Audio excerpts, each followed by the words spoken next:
어떤 죽음이 삶에게 말했다. 김범석. 특별하고 위대한 마지막. 월급날이 삶의 낙인 밥벌이 의사이고 여전히 흰 가운의 무게가 버거운 미숙한 의사이지만 의사가운 못지않게 그 무게를 느끼는 것이 하나 있다. 바로 환자나 보호자가 준 편지다. 그런 편지들을 전부 보관하고 있는데 의사 노릇이 지치거나 힘들 때마다 이제는 제법 묵직해진 편지함에서 아무 것이나 꺼내 읽어보곤 한다. 어느 날 손에 잡힌 것은 서울에 살던 한 환자의 따님이 보내준 편지였다.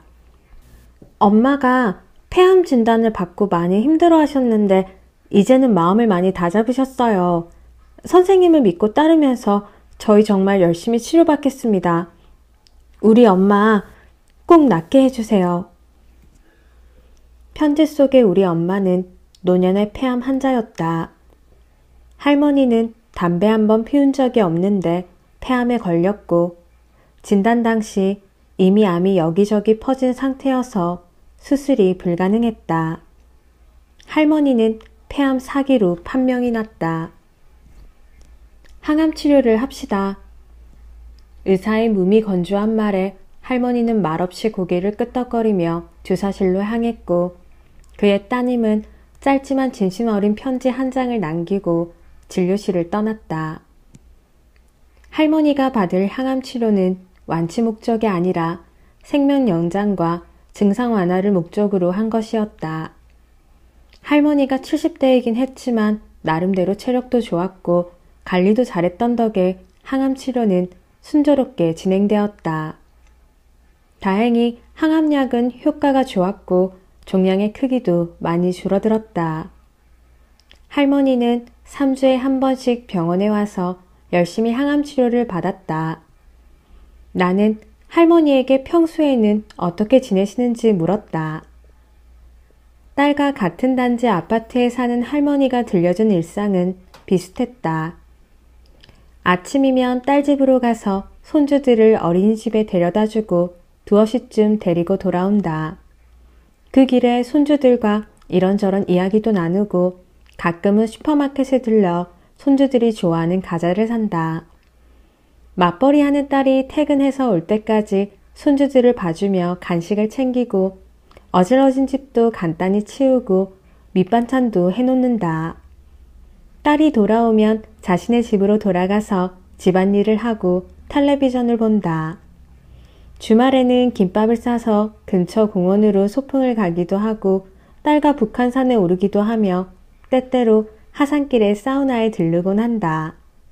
그리고 3주에 한 번씩 예약한 날짜에 맞춰 남편, 딸과 함께 병원에 와서 진료를 받고 항암주사를 맞고 간다. 이것이 할머니가 꾸려가는 일상이었다. 항암 치료가 힘들지는 않은지 물었을 때 할머니는 힘들기는 해도 견딜만 하다고 했다. 손주들이 초등학교에 들어갈 때까지만 조금만 더 오래 살았으면 좋겠다고도 했다. 항암약이 순한 덕분에 할머니의 삶은 크게 망가지지 않았다. 항암 치료를 진행하면서 머리카락이 빠지지도 않았고 토악질도 없었다. 겉으로만 보면 암 환자인지 티가 나지 않을 정도였다. 환자 딸입니다. 엄마는 치료 의지가 매우 강해서 힘든 내색 안 하고 열심히 잘 치료받고 계세요. 일상생활도 아주 잘하시고 계시고요. 다른 분들도 저렇게 잘 견디시는 건가요? 힘든데 저희 때문에 내색 안 하고 혼자서 참고 계신 것은 아닌지 걱정도 됩니다. 할머니는 그렇게 꽤 오랫동안 항암 치료를 하면서 일상을 유지해 나갔다. 하지만 늘 그렇듯 평범해 보이는 날들은 계속되지 않았다. 지난번에 뵌 이후 컨디션은 괜찮으셨나요? 괜찮기는 한데 요즘 들어 자꾸 머리가 좀 아프네요. 그 말에 혹시나 싶어 MRI 검사를 했다. 검사 소견은 좋지 않았다. MRI 사진에는 일명 불사의 사인이라고 불리는 내전이 소견이 보였다. 성난 항소의 눈알이 동그랗게 눈을 치켜뜬 채 나를 쳐다보고 있었다. 눈알들은 크고도 많았다. 급하게 방사선 치료를 했지만 소용이 없었다. 2달 뒤 다시 진행된 검사에서 내전이 소견은 전보다 더 짙어졌다. 항소의 눈알은 더 크게 부라리며 할을 내고 있었고 내 척수막 전이까지 생긴 상황이었다. 방사선 치료를 했는데 효과가 좋지 못하네요. 종양은 커졌고 이제는 더 이상 치료가 어렵다는 이야기를 해야만 했다. 나쁜 소식을 전하는 일은 늘 두렵다. 한꺼번에 폭풍처럼 할 말만 쏟아내서는 안 된다. 실타래를 풀듯이 환자와 보호자가 의사의 설명을 이해했는지 확인하면서 감정적으로 독려하는 것은 아닌지 살핀 뒤에 그 다음 이야기를 어디까지 할지 결정하고 이야기를 해나가야 한다. 어느 순간 상대가 아직 더 이상 받아들일 준비가 안 된 것으로 판단되면 본격적인 나쁜 소식은 다음으로 미루기로 한다. 이때 환자의 반응은 제각각인데 가장 흔한 것은 부정, 분노, 원망이다. 내가 이렇게 열심히 치료받았는데 왜 나빠지느냐? 지난번에는 분명 좋아진다고 하지 않았느냐? 남들은 다 약이 잘 듣는다는데 왜 나만 이런 것이냐? 하는 것들이다. 그런데 나쁜 소식에도 그 사실을 부정하거나 분노하거나 원망하지 않는 환자들이 있다. 솔직히 의사로서는 이런 환자들이 더 어렵다. 감정을 쉽게 드러내지 않기 때문이다. 할머니가 그런 경우였다. 나쁜 소식에도 얼굴 표정 하나 바뀌지 않고 상황을 담담하게 받아들였다. 나는 괜찮아요. 선생님이 잘 치료해 주려고 이렇게 애썼는데 미안해요.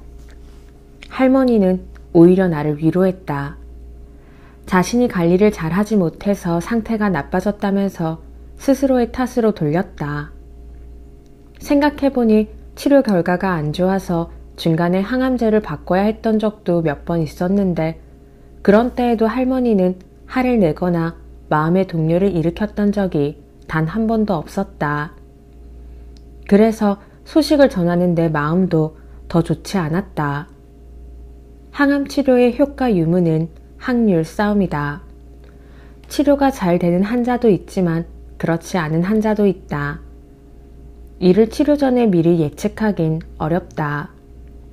일단 해봐야 결과를 알 수 있는 확률 싸움에서 환자가 의사에게 미안할 이유는 없다. 스스로를 탓할 일도 아니다. 그저 운이 안 좋았을 뿐이라고 이야기하려는데 할머니는 내게 자꾸 미안하다고 했다. 간혹 나쁜 소식을 전할 때 의사에게 사과하는 환자를 만나면 나는 늘 뭐라고 답해야 할지 모르겠다. 그런 내 마음을 아는지 모르는지 할머니의 암 상태는 서서히 나빠졌고 급기야는 내 척수막 전이 상태도 악화되었다. 환자 딸입니다. 집에서는 아무것도 못 드시고 힘들어 하시는 엄마, 또 그런 엄마를 보고 계시는 아빠에게 너무 죄송스럽습니다. 환자인 엄마 앞에서는 슬퍼하는 모습을 보이지 않고 최선을 다해 씩씩하게 시간을 보내고 있습니다. 마지막은 항상 생각보다 일찍 찾아온다. 할머니는 상태가 악화되고 임종이 가까워져 호스피스 상담을 받을 때에도 자신의 죽음에 대해서는 무척이나 평온했고 담담했다.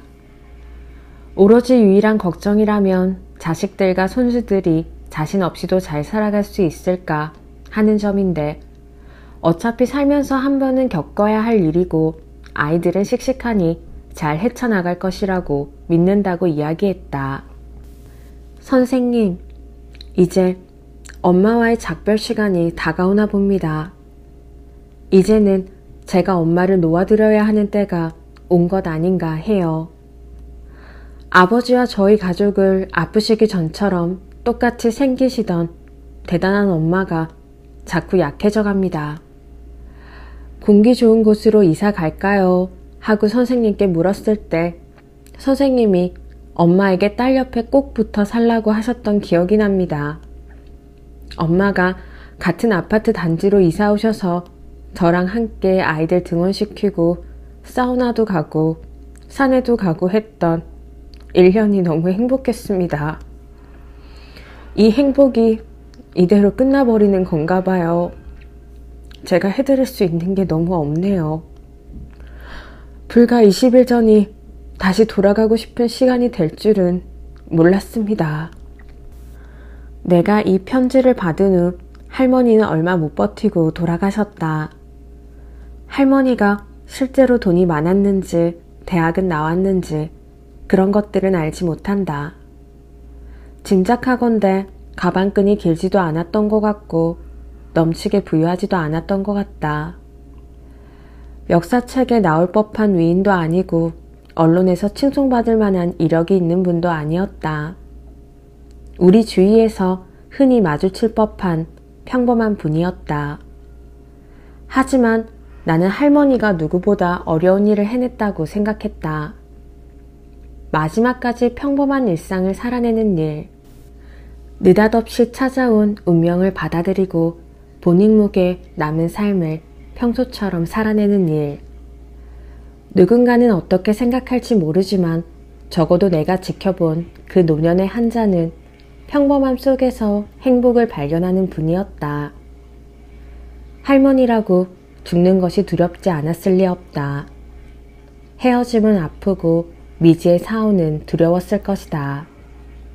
그것을 의연하게 받아들이거나 죽음이 예정된 남은 날들을 평소와 똑같이 살아내는 일은 지식이 많거나 돈이 많아도 쉽게 할 수 있는 것이 아니다.